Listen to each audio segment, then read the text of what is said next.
Existuje mocné tajomstvo pôstu, ktoré mnohí ignorujú, a kvôli tomu ich modlitby nie sú vypočuté. Ak skutočne chcete pritiahnuť Božiu prítomnosť, existujú dve veci, ktoré by ste počas pôstu nikdy nemali robiť. A ja vám to teraz prezradím. Zostaňte so mnou až do konca, pretože tieto dve chyby vám môžu brániť v spojení s Bohom a možno si to ani neuvedomujete. Pôst nie je len o tom, že prestanete jesť. Je to mocný duchovný kľúč, ktorý otvára dvere do nadprirodzena. Keď sa postíme, hovoríme Bohu: Pane, závisím od Teba viac ako od samotného jedla. V Biblii vidíme, že veľkí Boží muži sa postili pred rozhodujúcimi momentmi. Ježiš na púšti, Daniel hľadajúci porozumenie, Ester prihovárajúca sa za svoj ľud. Všetci dostali odpovede, pretože sa postili správnym spôsobom. Prvá vec, ktorú by ste počas pôstu nikdy nemali robiť, je sústrediť sa len na nedostatok jedla. Je to preto, že pôst ide oveľa ďalej, ako len prestať jesť. Ak je vaša jediná starosť hlad alebo odpočítavanie do ďalšieho jedla, strácate skutočnú podstatu tohto procesu. Pôst nie je dieta ani jednoduché odriekanie si jedla. Je to príležitosť na transformáciu, obnovu fyzickú, mentálnu a duchovnú.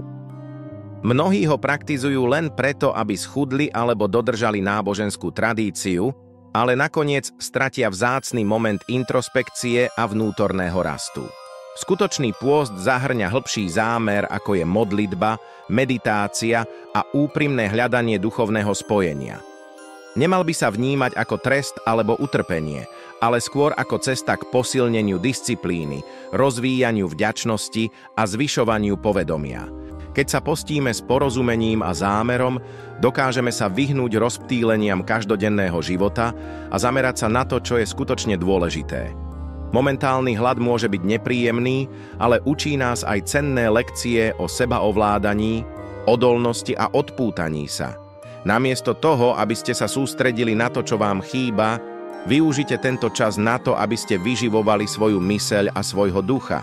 Modlite sa, premýšľajte, čítajte, píšte o svojich pocitoch alebo si jednoducho užívajte ticho, aby ste sa spojili so sebou samým.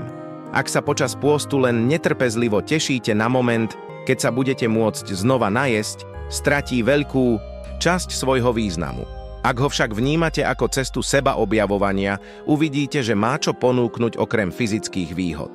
Pôst môže byť obdobím očisty tela i duše, pomáha vám prehodnotiť priority, problematické návyky a posilniť vieru. Preto sa nesústreďte len na nedostatok jedla. Premente tento moment na obohacujúcu skúsenosť, ktorá do vášho života vnesie jasnosť, zámer a skutočnú obnovu. Teraz táto druhá vec je ešte nebezpečnejšia, pretože môže úplne zrušiť váš pôst. Aký zmysel má zdržiavať sa jedla, ak je vaše srdce stále ťaživé, plné bolesti a nevôle? Pôst nie je len fyzická záležitosť, ale aj vnútorná transformácia. Biblia nás na to upozorňuje v Izaiášovi 58. Boh odmietol pôst tých, ktorí si v srdci uchovávajú hnev, svár a zlobu.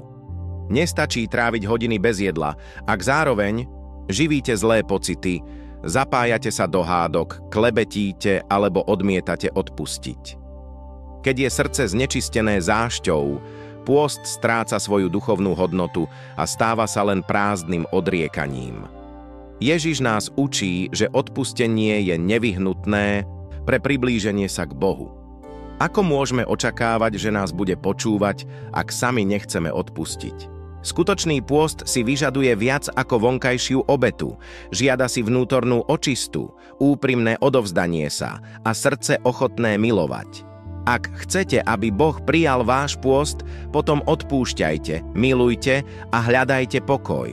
Oslobodzujte sa od ťažoby bolestí. Žiadajte o odpustenie, ak je to potrebné, a rozhodnite sa konať s milosrdenstvom. Pôst je posvätný moment, príležitosť na hlbokú transformáciu. Neplytvajte týmto časom tým, že si držíte nevôľu, ktorá len spomaľuje vašu duchovnú cestu. Čím ľahšie je vaše srdce, tým bližšie budete k Bohu a tým silnejší bude váš pôst. Teraz, keď poznáte tieto dve chyby, chcem vedieť od vás.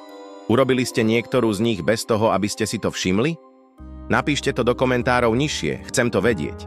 Ak vám toto video pomohlo, dajte mu like, prihláste sa na odber kanála a zdieľajte ho s niekým, kto sa potrebuje dozvedieť viac o pôste. A pamätajte, skutočný pôst vás priblíži k Bohu.